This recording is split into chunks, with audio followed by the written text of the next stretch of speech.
Se segura aí no sofá que hoje o vídeo está imperdível. Estamos cheios de notícias bombásticas aqui, pessoal. A gente já começa com o líder do PL na Câmara dizendo que pessoalmente é contra a cassação do deputado do PSOL, Glauber Braga. Olha só isso, o líder do PL na Câmara, pessoal. Não é pouca coisa não, tá? Dizendo que não é a favor da cassação do Glauber Braga, mesmo sendo de um partido político concorrente, tá? De esquerda. Outra notícia que eu vou trazer aqui hoje para vocês é um vídeo, pessoal, falando, tá? Justamente que se o governo fosse forte, né? O pessoal lá, os blogueiros da Globo falando, teria a sua base para fazer o contrário, ou seja, impedir que a pauta da anistia avançasse, tá? Eles estão atrás, catando milho para saber quem assinou ou deixou de assinar a pauta da anistia, tá? Então o governo está desgastado, está fraco e está visível isso, tanto que o pessoal da Globo já está comentando e começando a pular fora desse governo. Outra notícia que eu vou trazer aqui para vocês hoje é sobre a anistia, né, do pessoal lá do 8 de janeiro, tá? E pautas urgentes da Câmara, né? Além da pauta da anistia, a gente tem outras pautas, como, por exemplo, vacinas, super salários e proteção às escolas. Essas 4 PECs estão tramitando ao mesmo tempo na Câmara, tá? Além disso, pessoal, isso é uma pesquisa do Datafolha falando que de 8 em 10 brasileiros mudaram os diversos hábitos para lidar com a alta nos preços dos alimentos, ou seja, estão comprando bem menos no mercado. E adivinha quem é que eles estão culpando? Exatamente isso, o governo Lula, né? Com toda a razão. Além disso, outra notícia que eu vou trazer aqui para vocês é do STF, né? Tentando intimidar o Bolsonaro e mais 2 pessoas aí no caso da suposta trama golpista. E por fim, vou trazer um vídeo aqui incrível aqui de um vocalista muito famoso aqui no Brasil, falando sobre a diferença da esquerda para a direita, tá? Tudo isso e muito mais, então já se inscreve no canal, habilita o sininho de notificações e já vamos para a nossa primeira notícia aqui. Líder do PL na Câmara diz que pessoalmente é contra a cassação de Glauber Braga. Tá? Então, a fala ocorre após a aprovação na semana passada por 13 votos a 5 do parecer do Conselho de Ética da Câmara, tá? Então, pessoal, pessoalmente, tá? Ele fala, o Sóstenes Cavalcante, né? Pessoalmente, acredito que a cassação deveria ser para casos graves, como corrupção ou o da Flor de Lis, por exemplo. Acredito que uma punição de 6 meses de suspensão, no caso de Glauber Braga, estaria de bom tamanho, disse Sóstenes, ao comentar o processo disciplinar que tramita na casa. Pessoal, para quem não sabe, o Glauber, né, ele perdeu, foi cassado, né, o mandato dele, porque ele agrediu uma pessoa dentro da Câmara dos Deputados, lá tirou a pontapés, né, eu trouxe até o vídeo aqui no canal, um membro lá do MBL, tá, tirou a pontapés para fora da Câmara, por isso que ele foi cassado. Como líder do PL, não posso destoar da posição da bancada do partido, que se mostra favorável à cassação. Tá? Então, disse o líder do PL, tá, que realmente, por ele, o Glauber não seria cassado. Tá? A gente traz aqui uma próxima notícia, um vídeo, tá, falando justamente aqui que se o governo fosse forte, teria sua base para fazer o contrário, impedir que essa pauta da anistia avançasse. Eles estão atrás, catando milho, para saber quem assinou ou deixou de assinar. Os militantes da Globo descobriram agora que o Lula está acabado. Vamos ouvir aqui, pessoal. A semana passada, o governo estava às voltas com a PEC da segurança pública. A gente viu o ministro Lewandowski, sentou com os líderes e tal. O problema é que o Congresso se impõe, que é legítimo. Mas é o Congresso a Câmara. Ou é o bolsonarismo? A turma, né? A maioria. É o Congresso, a gente tem esse ponto. O governo, acho que a gente pode chegar num meio termo aqui, que é o que eu falo sempre. O governo, o que essa pauta mostra? Sabe aquela coisa de o que aprendemos hoje, classe, o que aprendemos hoje? Como eu sempre digo, o governo não tem base. Esse projeto de anistia está escancarando o fato de que o governo não tem força no Congresso Nacional.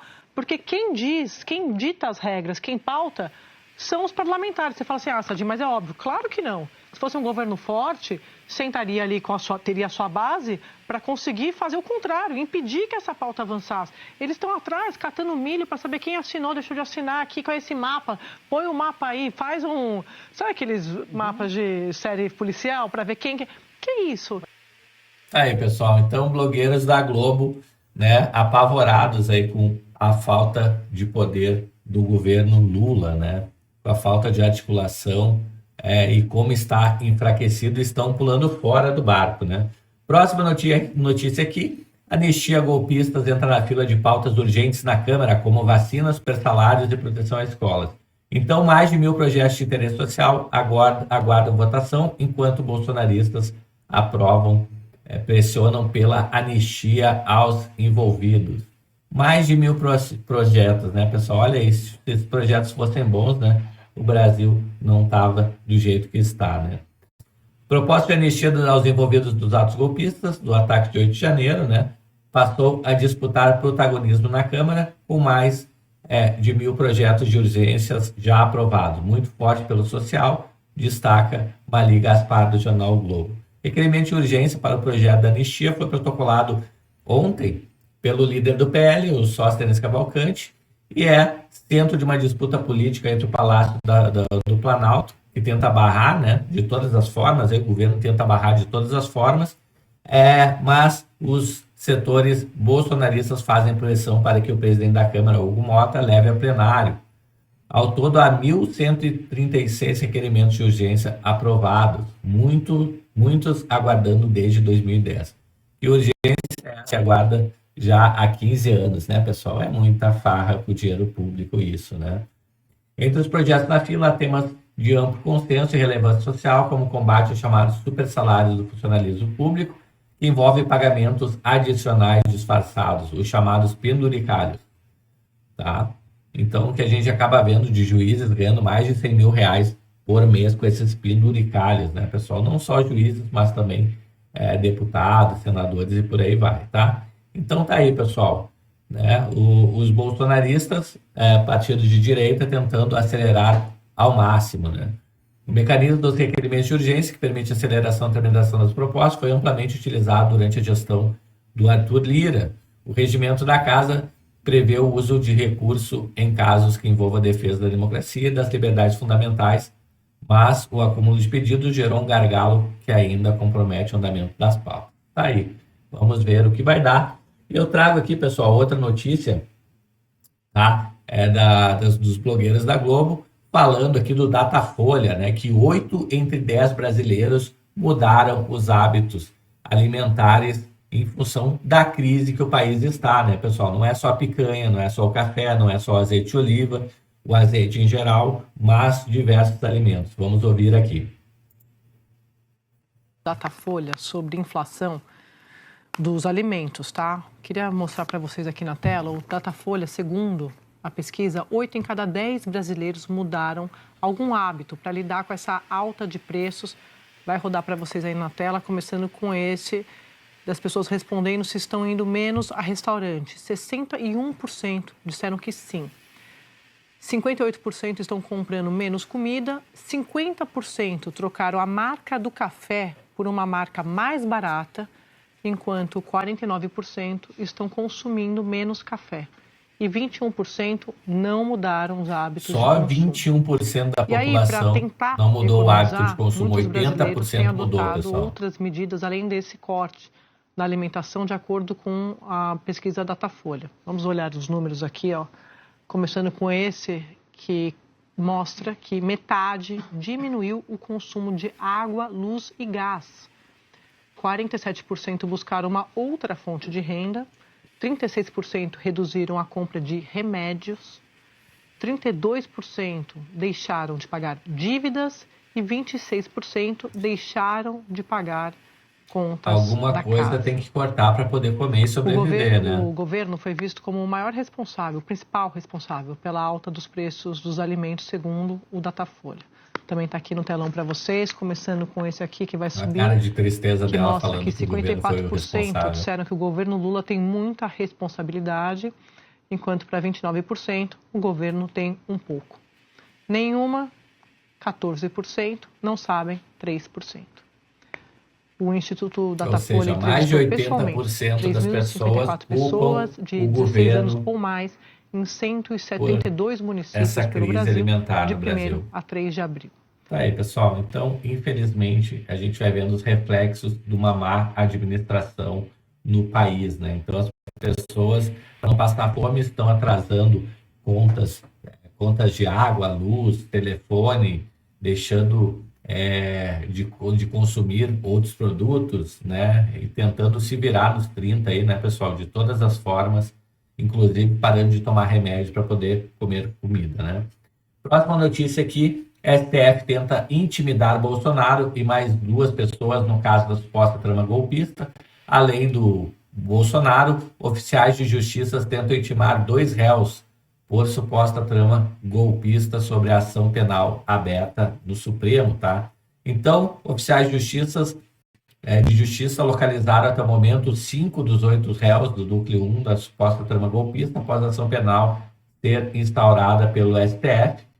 A denúncia foi acolhida pela primeira turma, que a gente já viu anteriormente, né? Eu trouxe um vídeo aqui. Todos os acusados precisam ser intimados pessoalmente para que tenham ciência formal da ação penal e possam apresentar sua defesa. Saiba quais são os crimes imputados contra Bolsonaro e os 7 réus, né? Aqui olha a lista de crimes, pessoal. Organização criminosa armada, tentativa de abolição violenta do Estado Democrático de Direito, golpe de Estado, dano qualificado e violência, né, deterioração do patrimônio tombado. Todos esses crimes são imputados a Bolsonaro e outros 7 réus. Até quando vai isso, né, pessoal? É impressionante. O Brasil ainda continua nessa mesma página aí. Já o Bolsonaro praticamente não conseguiu governar, né? Cada medida que ele tomava, o Supremo ia lá e derrubava quando ele era presidente. Agora, depois de virar ex-presidente, ainda é perseguido, né? Infelizmente. Próxima notícia aqui, pessoal. Essa notícia é um vídeo do Roger Rocha Moreira, né? Vocalista aqui. E ele fala aqui que a esquerda fez o povo acreditar que a direita é a ditadura e a tortura. E quem nos chama de fascistas é porque tem a cabecinha fraca e caiu na esparrela, né? Então vamos ouvir aqui. Quem chamar você de direita, você se ofende? Não. Eu não me ofendo na medida em que eu entendo que ser de direita significa ser a favor da sociedade de mercado, liberdade de imprensa. Entendo que o modelo de sociedade de mercado foi o único que reduziu a miséria num certo sentido no mundo. Conheço história, então eu entendo que a esquerda, na realidade, onde se instalou, como dizia Margaret Thatcher, grama que a esquerda pisou não cresce nunca mais. Agora, acho importante o que vocês conversavam há pouco, porque assim, essa coisa de ser de esquerda é legal, principalmente jantares inteligentes, onde todo mundo é super cabecinha, e ser de direita é ruim. Acho que no Brasil tem uma coisa, além do que dizia o Bolívar, que eu concordo, com essa imagem geral, existe uma coisa específica. A esquerda no Brasil, e o que eu quero dizer por esquerda aqui, um certo setor de agentes da mídia, da imprensa, grande parte da vida acadêmica, certo? Essa é a elite pensante. Então, partidos políticos de um espectro, digamos, do PT para a esquerda, tá? PSOL, PSTU e outros quadros assim.